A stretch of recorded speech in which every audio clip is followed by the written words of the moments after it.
எங்களுக்கு தெரிஞ்சவங்க பலாப்பழம் கொடுத்துருந்தாங்க. கையோடவே அதை அரிஞ்சு ஆப்ரேஷன் பண்ணி அக்கு வேற ஆணி வேற பேத்து எடுத்துட்டோம். என் பொண்ணு கொடுத்த சொலையை சாப்பிட்டாங்க, எங்கள் அம்மா கொடுத்த சொலையை சாப்பிட்டாங்க. நான் கொடுத்த சொலையை எங்கள் வீட்டு சிலுக்குக்கு பாரபட்சம் பார்க்காம தூக்கி கொடுத்துட்டாங்க.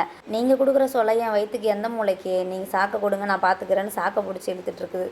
எங்கள் வீட்டில் இருக்க ஒரு ஆட்டுக்கு விஷயம் தெரிஞ்சால் போதும், எல்லாத்தையும் கூப்பிட்டுட்டு சம்பவம் நடக்கிற இடத்துக்கு வந்துடும். இந்த வேலையெல்லாம் முடிச்சுட்டு சமைக்கிற வேலைக்கு வந்தாச்சு.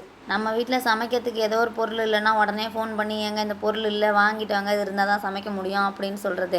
அம்மா வீட்டுக்கு போயிட்டா அப்படிலாம் இல்லை, என்ன இருக்கோ இருக்கிறத வச்சு சமைச்சிக்க வேண்டியதான். ரசம் வைக்கிறதுக்கு புளி இல்லை, கருவேப்பிலை கொத்தமல்லி இல்லை, எதுவுமே இல்லை. ஏதோ இருக்கிறத வச்சு தக்காளி ரசத்தை கூட்டி வச்சுட்டேன். தொட்டுக்க இல்லாமல் கண்டிப்பாக இந்த ரசம் தொண்டை குழிக்குள்ளே இறங்காது. அதனால் தொட்டுக்க என்ன பண்ணலான்னு பார்த்தா உருளைக்கிழங்கு இருந்தது, அதை தான் பொரியல் பண்ணேன். ஃபஸ்ட்டு மாட்டினதே என் வீட்டுக்காரர் தான். அவருக்கு சாப்பாடு போட்டு சாப்பிட சொல்லிவிட்டு நான் அப்புறம் கொஞ்சம் போட்டு சாப்பிட்டேன்.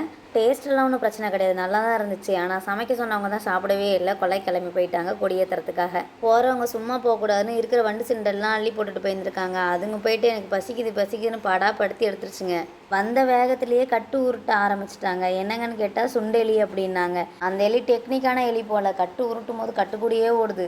எப்படியோ கடைசியாக அந்த சுண்டெலியை நான் தாங்க பிடிச்சேன். அதுக்கப்புறம் தான் எங்கள் வீட்டுக்காரர் வந்து எடுத்தாங்க. இந்த எலியோட சைஸே இவ்வளோதான், இதுக்கு மேலே இது வளராது. குப்பையோட சேர்த்து எலியை பிடிச்சிட்டாங்க. அந்த குப்பையெல்லாம் எடுத்துகிட்டு இந்த எலியை மட்டும் அவனுங்க கையில் கொடுத்தா கொஞ்ச நேரத்தில் எங்கள் அப்பா பெட்டாக்ஸில் விட்டானுங்க. அது அப்புறமேட்டுக்கு பயந்து அடிச்சுட்டு தொடைக்கீழே வந்து ஒளிஞ்சிக்கிச்சு. தாத்தா தொடைக்கீழே போயிடுச்சுரா, தூக்குங்கிறா தாத்தாவன்னு தூக்க ஆரம்பிச்சிட்டானுங்க. சும்மா வரக்கூடாதுன்னு அந்த சோளமுத்தனை வர தூக்கி போட்டு வந்துட்டாங்க. சித்தி என்ன சாப்பாடுன்னு கேட்டானுங்க. வீட்டில் ரசம் வச்சுருக்காண்டா அப்படின்னு. நாங்கள் உசுரை பணையம் வைக்க விரும்பல, தயவு செஞ்சு எங்களுக்கு கடையில் ஏதாச்சும் வாங்கிட்டு வாங்க அப்படின்னு சொல்லிட்டானுங்க. பாய்.